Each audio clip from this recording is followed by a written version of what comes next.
কেমন লাগতেছে? বাবা রাজরানী অনেক সুন্দর লাগতেছে।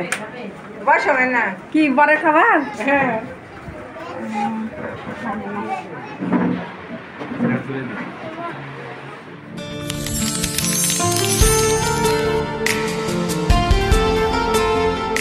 আসসালামু আলাইকুম। হ্যালো ভিউয়ার, সবাই কেমন আছো? আশা করি সবাই ভালো আছো। আলহামদুলিল্লাহ আমিও ভালো আছি। হঠাৎ করে দুপুরে আমার হাজব্যান্ড বলতেছে, আজ তোমায় রান্না করতে হবে না, বিয়ের দাওয়াত আছে। কোথায় বিয়ের দাওয়াত? পাশেই বিয়ের দাওয়াত, আমাদের গ্রামের পাশেই। তা আমি জানতাম না যে আমাদের দাওয়াত আছে, ও আমাকে আগের দিনও বলে নাই। হঠাৎ করেই দুপুরেই বলতেছে যে বিয়ের দাওয়াত আছে। এদিকে আমার আবার ছোট ভাই এসেছে বাড়ি থেকে, তো ওকে নিয়ে আমরা বিয়ের দাওয়াত খেতে চলে যাচ্ছি। আর আমাদের পাশেই বিয়ের দাওয়াতটা, তাই আমরা গাড়ি টাড়ি নিতে হয় না, হেঁটেই আমরা যাচ্ছি। আর টানা রোদের মধ্যে আসলে আসতে অনেক খারাপ লাগতেছিল। আর এসেই দেখি সবাই খাওয়ার জন্য ব্যস্ত। আর বিয়েটা হচ্ছে খুবই সংক্ষিপ্ত আকারে বিয়ে, কারণ মেয়ের বিয়েতে গ্রামের মানুষ অত বেশি আয়োজন করে না, কয়েকজনের আয়োজন করেছে। এখানে আমাদের এই বিয়ের আয়োজনে এখানে টেবিল করা হয়েছে প্রায় 30 জনের মতো। আর বিয়ের সদস্য সংখ্যা মনে হয় 200 জনের মতো খাওয়াবে। আর এই আমরা বসে পড়েছি খাওয়ার জন্য। আর আমি যখন মনে করি বিয়েতে এসে অনেক খাবো, কিন্তু মনে হয় যে আমার যখন খেতে বসি আমার পেটটা আগে থেকেই ভরে থাকে, আমি আর খেতে পারি না।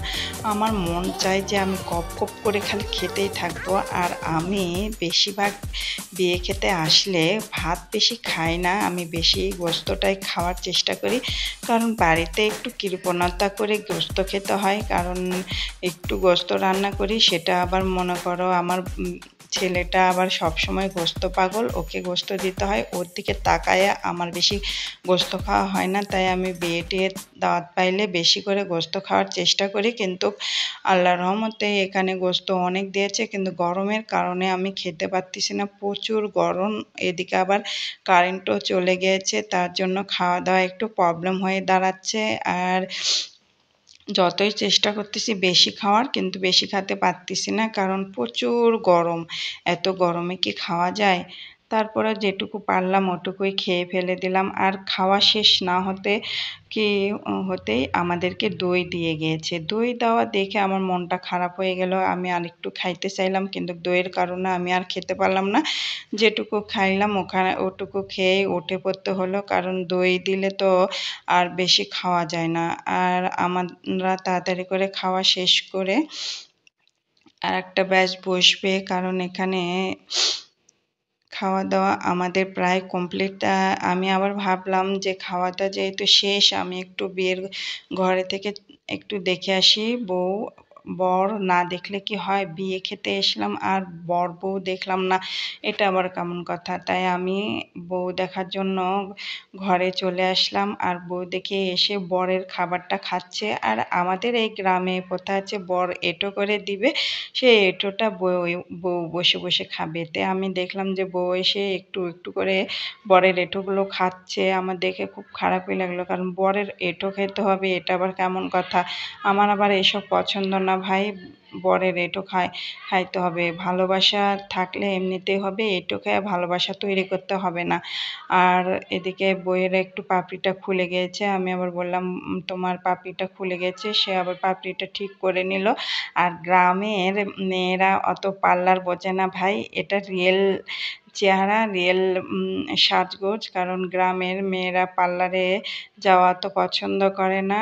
আর এটা সংক্ষিপ্ত আকারে বিয়ে, তাই অত ভালো সাজ দেয় না। যেটুকু দিয়েছে আলহামদুলিল্লাহ আমার কাছে অনেক ভালো লেগেছে। আপনাদের কাছে কেমন লেগেছে অবশ্যই জানাবেন।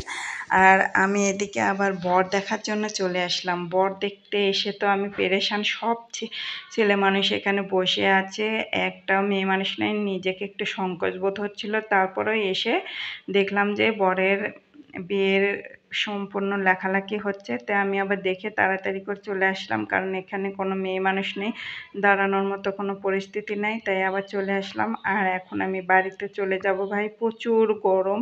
এই গরমের কারণে আমি আর থাকতে পারলাম না। সবাই ভালো থাকবেন, সুস্থ থাকবেন। আর আমাদের ভিডিও যদি আপনাদের ভালো লেগে থাকে অবশ্যই লাইক করবেন, কমেন্ট করবেন আর সাবস্ক্রাইব করে আমাদের পাশেই থাকবেন। সবাই অনেক অনেক ভালো থাকবেন আর আমাদের জন্য অনেক অনেক দোয়া করবেন। আর আমরা আমাদের সুখের নীড়ে চলে আসলাম।